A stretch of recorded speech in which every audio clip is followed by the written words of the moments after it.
lay my mask to sleep. Turn over and gently weep for those whose pages have been torn from their ribcage and broadcast from the pulpit of shame, signing their name with a fistful of lead, sprinkling holy water on the sins of the saints. We are all fragile, like a bird without the span of her wings, like the way my head's so full of things and feelings are a faucet that I'd better turn off before my floors become warped, before my tongue meets the bruises on these cheeks that never quite smile enough. But maybe normal is a curse that locks you in a room without the sun to lead you to the other side of the room where the stars all die and shadows no longer hide, the alienated souls that have lost their meaning. My mother spent her whole life cleaning, polishing anxiety and depression spick and span, unable to carve her pain into a tree, unable to see that there was a way her pain could set free the restlessness within her frame, the caged bird singing her name, Donna. I remember a day when I was 8 watching her pour 4 bags of concrete to secure the swing set in our backyard. Knees pressed to the ground, she crossed her heart with a permanent mark, swearing this was where we'd settle. This was where flowers would bloom opposite this feeling of unrest, this feeling that life would just be better at a different address. But home is a 4-letter word that slips through my bones like an open window kissing the breeze of the rain. Like the phoenix burning the dreams of millions of refugees caught up in a cultural narrative in the belly of a whale, destined to fail.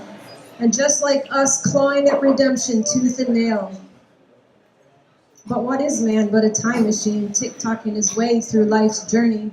Billions of hearts beating a drum to the rhythm of more, more, more. Not realizing that if we could just stop keeping score, we could melt the sun a kind of yellow that could sunrise our collective power, bloom every flower through the cracks in our mask, scrape the rust from the hinges that grind salt into our wounds, the way Jesus wept, the way love is kept between lovers until the day they die. My life is a butterfly, a narrative with wings, the kind of story that spins threads, pulling at every seam just to keep it together, just to get me back on stage, because I've been running through the entire house, burning all the damn sage, trying to convert the darkness into some kind of light that can read between my lines, offer me a Pulitzer Prize on a platter, where the only thing that matters is hope, that I'll be found among the rubble. Because this bubble's about to bust, always trying to figure out why we should outgrow our shadows and let shame adjust and let something greater find us and firmly plant us in the soil so our roots can aimlessly roam, so our bones can reset one by one these regrets that line our roads. Because sometimes we just need a light to come seek us in every place we hide, come break us into 1,000 pieces, come wreck us at our bedside, come gazing, come swaddling, come seeking everything that's been lost, come help us chase the truth, come like Pentecost, a gushing wind sweeping us up, then breaking us down, nailing every one of our windows shut, so we can feel safe,